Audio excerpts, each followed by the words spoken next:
na nyaate amma yaaltu gaafa yaalte atiyyuu garaa jabaatti dhiiga lolaaftee na baattee nan nuffine kanamaa.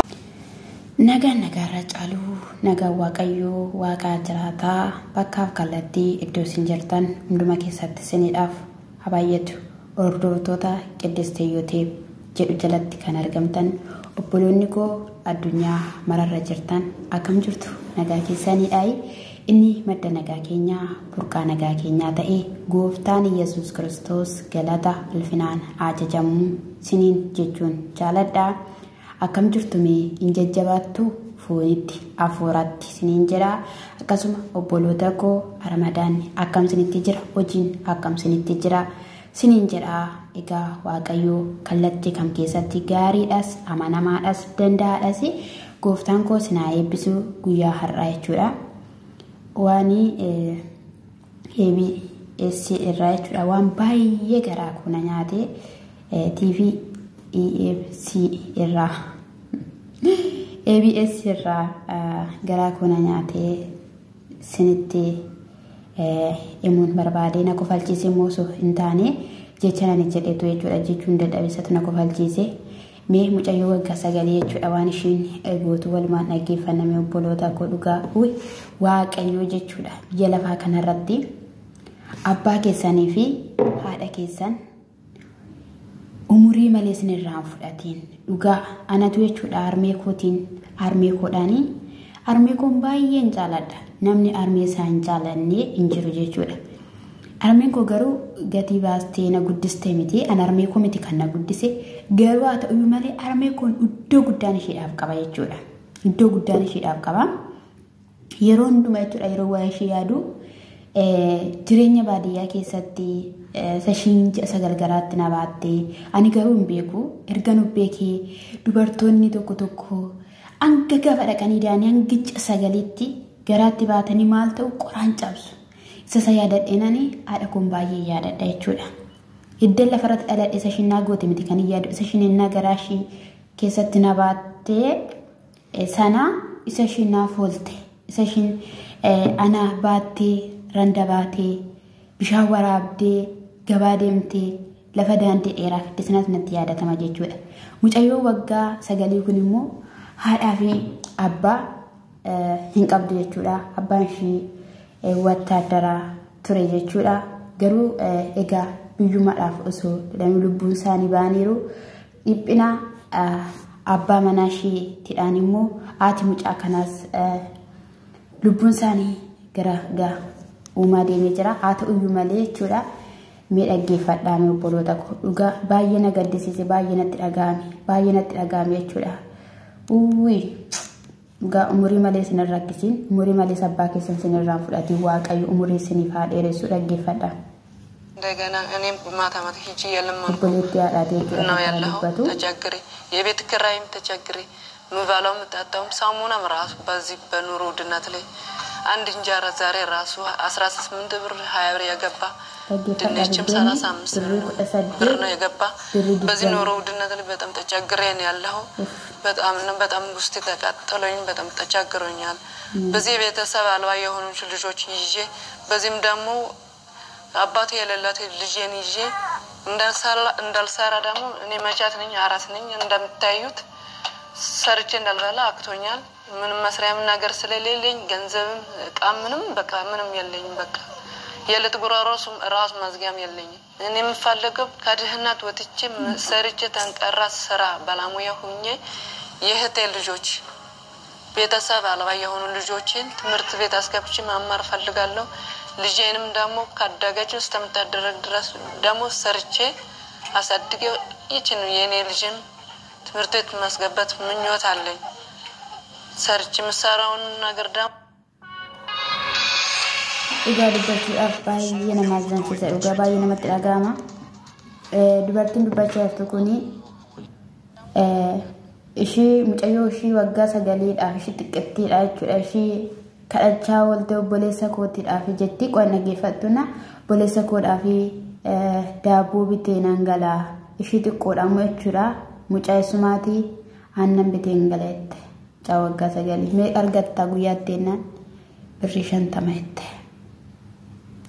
isa biraan immoo obboleettiin iyyuu abbaa manaa hin qabdu garuu mucaan daa'imadha gatee badee ta'uu danda'a silaa bara kanaa namni gaala kee wajjin dhaabbatte si gatee sirraa baay'ee nama gaddisiisa dhugaa waaqayyoo ኢየሱስ ትራዱት ነገር ትራዱ ደስተኛ ነኝ እንጂ አይከፋኝም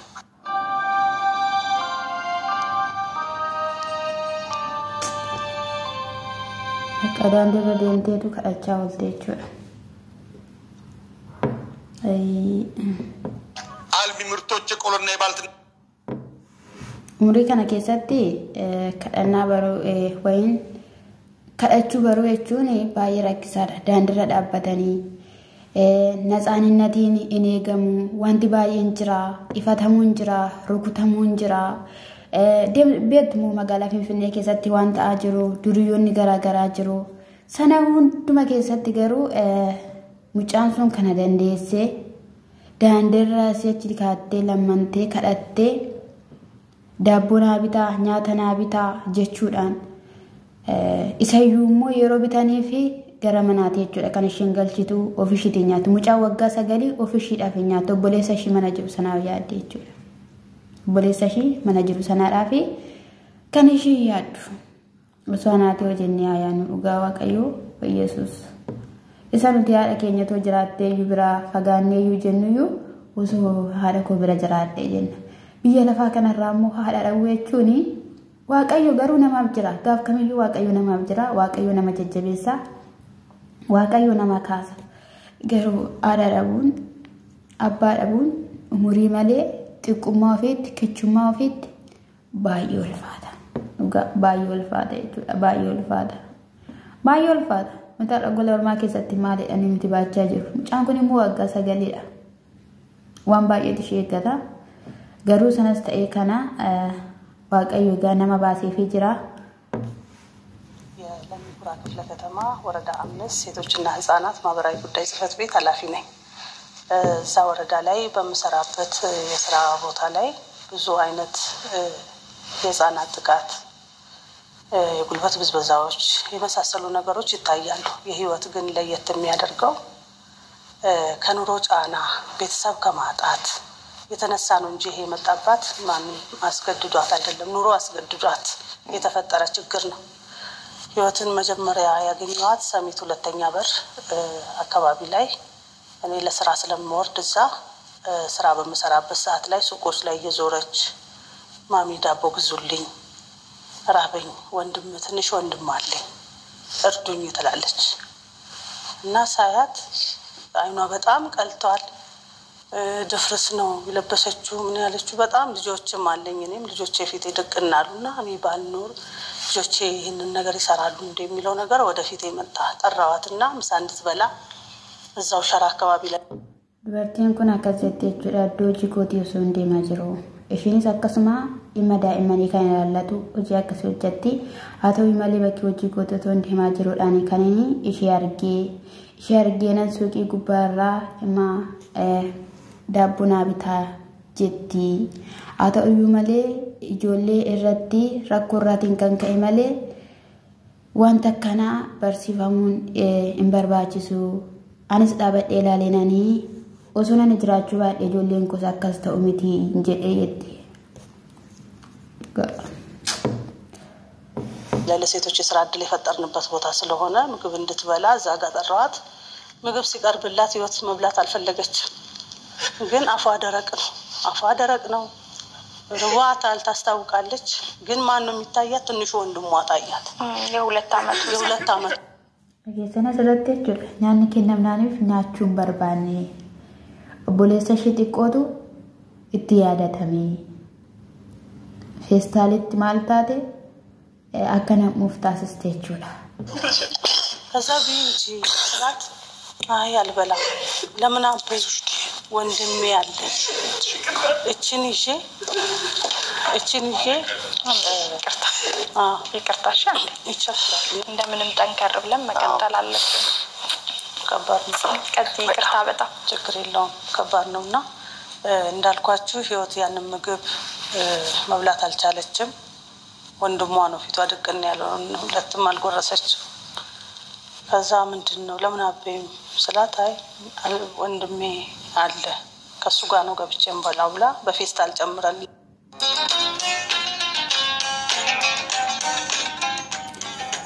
ባየነ መጃበርቹራ እኛ ዱለኪ ኦቦሌሰ ኮ ወጅኒዳን እንገሌኛዳ የtti jechuudha dubartiin kun sana booddee garuu wanti taasifame bakkicha mucayyootti himtee akkasumallee eessumatti jechuudha obboleettii haadhaa faana akka iddoo kana dhufanii iddoo nyaata nyaatte sanaa akka dhufanii achidhaanii gara dubartittii ishee daa'imman deeggartu sanaa dhaqan jechuudha mi'a mammoo isaan irraa jechuudha kan dhaggeeffanne. የተሻለ ዘለቄታዊ ገዛ የሚያገኙበትን መንገድ ስለፈለግሽ በጣም ነው እናመሰግናለን። ስለዚህ አሁን ባለ ታሪኮቻችን ጋብዝና ከነሱ ጋር ደግሞ ቆይታ እናድር። የልጆች ችግር ነው ያዘኝ። ይዊ ትምህርት አልተማርሽም? ትምህርት ቤት ገብተሽ አታውቂም? እናቴና አባቴ ያለ አንደኛ ክፍል ነበርኩ። መንገድ ላይ ስትለምኚ ገንዘብ ለማምጣት ስትሄጂ የሚያስቸግሩሽ ሰዎች ነበሩ? አንዳንድ ሰው ምን ይሉሻል? ትምህርት አትማሪም ለምን ይሄን ትለምኛለሽ ይሉኛል። ምን ትያቸዋለሽ? ከዛ መጋላ ሰላጣ እንትን የለመንኩ አስተዳድራለሁ አላል ትያቸዋለሽ? ይሩልሻል ታገኛለሽ በቃ namoonni yeroo dandatti si arganii sirakkisu jedhanii gaafatan achumaan eeyyuu akkasnaan jedhu maaliifi barattu yeroo sanaan jedhanii obboloota koodhanii kanaananii isaan bulchan jedhanii jechuudha. Gabaay'ee nama gaddisiisa dhugaa dubbachuudhaaf jechuudha. Amma kan jedhame nama gaddisiisa namatti dhagahame jechuudha. Hojiin mucayyoo kana jechuudha. ስንት ብር ታገኛለሽ በቀን ስትሰሪ ስለምን? 50 ብር። ከዛ ምን ገዝተሽ ነው የምትገቢው? ለዚህ ብስኩት ለዛ ጁስ ምናምን ገዛላታለሁ። አንቺ ለራስሽ ምን ትገዛለሽ? እኔ እንጀራ እበላለሁ። እንጀራ ግን ገዝተሽ ትሄጃለሽ? guyyaatti meeqa argattana shantama argadha mucaanesuma xiqqoodha jechuudha na shindaa'ima dhagaa ishiidha maal bittaana ishiidha juusiin bitaa obboleessa gosa waggaa lamaatiif immoo daabboon bitaa jettee ofii kee uumaan nyaatta ennaa biddeena nyaadha jette haadha taatee jirti jechuudha mucaa waggaa 9 haadha jechuudha dhugaa waaqayyo haadha taatee jirti jechuudha. ማሪያ ጎፍታን ያደል ጀፊ ስለናትሽም ስለአባትሽም ንገሪ። ምን አይነት እናትና አባት ነበሩ? እናቴ እንደሷ ናት። እሷን ትመስላለች? አባቴ ደግሞ እና አዲኮ ይፈታል ጸይም ማለት ነው። ስለዚህ በርቺሽ አንቺ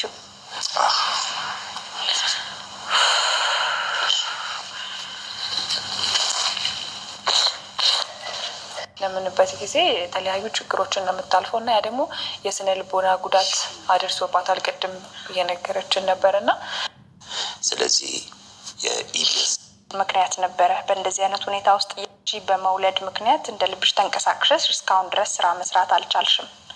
አሁን ግን ያው 10ኛ ክፍልም ድረስ ተምረሻል። ነቃ ብለሽ አካባቢውን ዞር ብለሽ አይተሽ ላንቺም ለነዚህ ልጆችም ደግሞ ገቢ እንድትፈጥሪ የኢቢኤስ ቴሌቪዥን ዘመናዊ የሆነ የኤሌክትሪክ ምጣድ እንዲሁም ደግሞ 1 ኩንታል ጤፍ አበርክቶልሻል።